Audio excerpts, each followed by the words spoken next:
नमस्कार, मैं हूं नीलू। तो ईरान इजराइल अमेरिका युद्ध में एक बड़ी खबर सामने आ रही है, जहां पर ईरान ने अब चेतावनी दे दी है। उन्होंने कहा है कि अगर सत्ता परिवर्तन की कोशिश की गई तो इजराइल के डिमोना परमाणु साइट पर हमला किया जाएगा। ईरान के सेमी ऑफिशियल यानी आईएसएनए न्यूज एजेंसी ने ईरान के एक सैन्य अधिकारी के हवाले से इस बात की जानकारी दी है। ईरानी सैन्य अधिकारी की चेतावनी उस वक्त आई है जब अमेरिका के राष्ट्रपति डोनाल्ड ट्रंप और इजराइल के प्रधानमंत्री बेंजामिन नेतन्याहू ने बार बार सत्ता परिवर्तन को लेकर चेतावनी दी है। और इसी बीच खबर यह भी आ रही है कि देखिए, एक तरफ तो इजराइल के परमाणु संयंत्रों पर हमले की चेतावनी ईरान ने दे दी है कि आप देखिए, जिस तरह से आप घुसने की लगातार कोशिश कर रहे हैं, रिजीम चेंज करने की कोशिश ईरान में कर रहे हैं, उसको लेकर उनकी तरफ से चेतावनी है। लेकिन दूसरी तरफ एक बड़ी खबर यह भी आई है, जो कुर्दिश सेना है उनको किसी ना किसी तरीके से ईरान में दाखिल कराने की कोशिश इराक की धरती से की जा रही है। और ये बड़ी खबर हम आपको बता रहे हैं ताकि वहां पर यानी कि ईरान में जो अस्थिरता है वो बन जाए और वहां पर रिजीम चेंज करने की जो अमेरिका और इजराइल की जो मंशा है वो कामयाब हो जाए। ये बड़ी खबर है। कहां ये जा रहा है? कुर्दिश सेना भारी तादाद में हथियारों के साथ ईरान में दाखिल होने की कोशिश कर रही है। कुछ तो जो जानकार है ये भी बता रहे हैं कि शायद उसमें से कुछ तो दाखिल हो चुके हैं। अब ये बड़ी खबर सामने आ रही है और इसी बीच अब ईरान ने यह धमकी दे रही है कि इस बार हमला होगा तो इजराइल के परमाणु संयंत्रों पर हमला होगा, जिसे लेकर अब चिंता की लकीरें खिंच गई हैं। हालांकि कुछ अधिकारियों का कहना है कि डोनाल्ड ट्रंप अचानक शर्तें पूरी होने की बात कहकर युद्ध से पीछे भी हट सकते हैं, क्योंकि उन पर दबाव इस वक्त बहुत ज्यादा है। अमेरिका में जो जिस तरह से ईरान ने अमेरिका के अलग अलग एयर बेसेस पर, उनके ऑफिसेस पर, उनके एम्बेसी पर हमला किया, उसे लेकर अब अमेरिका सकते में है। उसने सोचा भी नहीं था कि इजराइल का साथ देना उसे इतना भारी पड़ जाएगा कि अब अपने ही लोगों की बातों से जो डोनाल्ड ट्रंप है वो घुरते दिखाई दे रहे हैं। इसीलिए कुछ अधिकारी का यह भी कहना है कि शायद डोनाल्ड ट्रंप पीछे हट जा सकते हैं। लेकिन सीनियर इजरायली अधिकारियों के हवाले से जेरूसलम पोस्ट ने कहा है कि ट्रंप तक युद्ध में बने रहेंगे जब तक असल में ईरान में सरकार बदलना संभव नहीं हो जाएगा। तो देखिए, लगातार इजराइल, इसमें अगर किसी की जीत होती है तो वो इजराइल की ही जीत जानकार बता रहे हैं। जो डिफेंस एक्सपर्ट है, जानकार है, वो यही बताते हैं अमेरिका का भी नुकसान हो रहा है, ईरान का बहुत ज्यादा नुकसान हो रहा है। लेकिन अगर इसमें किसी का फायदा हो रहा है तो वो हो रहा है इजराइल का। इसलिए इजराइल चाहता है कि लगातार लड़ाई में अमेरिका बना रहे, उसका साथ दे। और इसी वजह से इजराइल का कहना है कि डोनाल्ड ट्रंप तब तक इस युद्ध में रहेंगे जब तक कि वहां पर यानी कि रिजीम चेंज नहीं हो जाती है। अब देखिए, बारी बारी से हर बार ईरान में कुछ ना कुछ बातों को लेकर पहले ये कहा जा रहा था कि न्यूक्लियर पावर्ड बन जाए तो उसे लेकर जितने उसके न्यूक्लियर साइट्स हैं उसे बंद करा दिया जाए, उनका परमाणु कार्यक्रम बंद करा दिया। फिर बताया गया रिजीम चेंज, फिर बताया गया कि मिसाइल जिस तरह से बना रहे हैं, लॉन्ग रेंज की मिसाइलें, उसको खत्म किया जाए। तो समय समय पर इस तरह से लगातार जो मतलब अपने तरीके से जो अमेरिका है और इजराइल है निकाल रहा है और अपने तरीके से ईरान पर हमला कर रहा है। लेकिन अब अमेरिका और ट्रंप से पूछा जा रहा है कि आखिर अमेरिका इस युद्ध में क्यों कूदा। ये वहां की सेना यानी कि अमेरिका की सेना भी पूछ रही है और वहां के लोग भी पूछ रहे हैं। वहीं डोनाल्ड ट्रंप का इजराइल को बीच मझधार में जो छोड़ देने की बात सामने आ रही है, वो आखिर क्यों आ रही है? तो इजराइल के एक सीनियर अधिकारी ने जेरूसलम पोस्ट को बताया कि ट्रंप इस कदम को पूरी तरह से आगे बढ़ाना चाहते हैं। उन्होंने पहले ही टारगेट मार्क कर लिया था।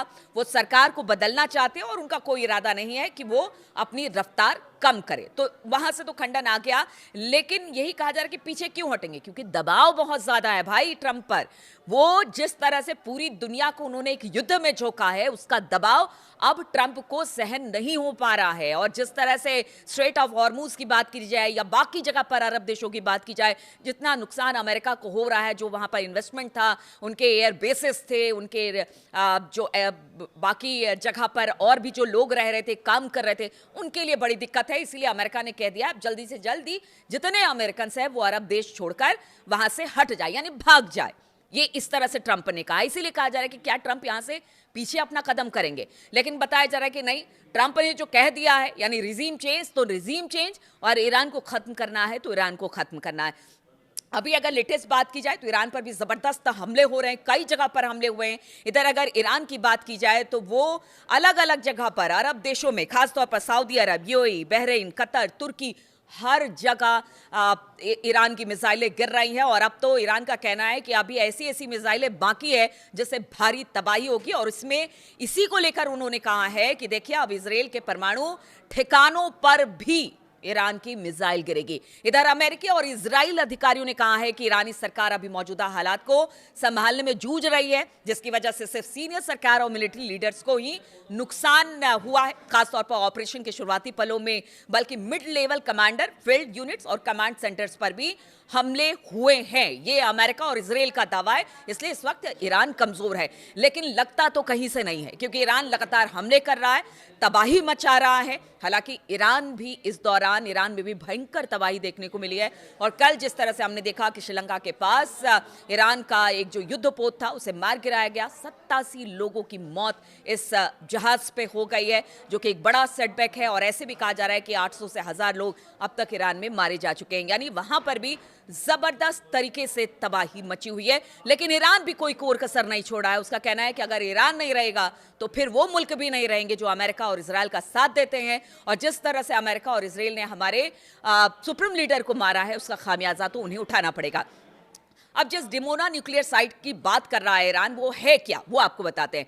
डिमोना न्यूक्लियर साइट आधिकारिक तौर पर Shimon Peres Negev nuclear research centre कहा जाता है और यह इजराइल के नेगेव रेगिस्तान में स्थित एक बेहद गुप्त परमाणु केंद्र है। इसका निर्माण 1950 के दशक में शुरू हुआ। इजराइल ने इसे फ्रांस के गुप्त तकनीक की मदद से इसका निर्माण किया। शुरुआत में इसे छिपाने के लिए दुनिया को बताया गया कि यह एक कपड़ा फैक्ट्री है। इजराइल आधिकारिक तौर पर इसे एक रिसर्च सेंटर बताता है, क्योंकि अब तक इजराइल ने क्लियर नहीं किया है कि उसने परमाणु बनाया है कि नहीं बनाया, और कोई उससे पूछता भी नहीं कि तुमने परमाणु बनाया है, परमाणु बम बनाया है कि नहीं बनाया है। यानी उससे कोई पूछने वाला नहीं, उसकी कोई जवाबदेही नहीं। और इसी वजह से कहा जाता है कि जहां पर ये रिसर्च सेंटर वो अपना बताता है जो विज्ञान, स्वास्थ्य, कृषि के क्षेत्र में परमाणु ऊर्जा के इस्तेमाल पर काम करता है, ऐसा इजराइल का कहना है। लेकिन जानकार यही बताते हैं कि यहां पर न्यूक्लियर बम तैयार किया जा रहा है, यानी न्यूक्लियर साइट है।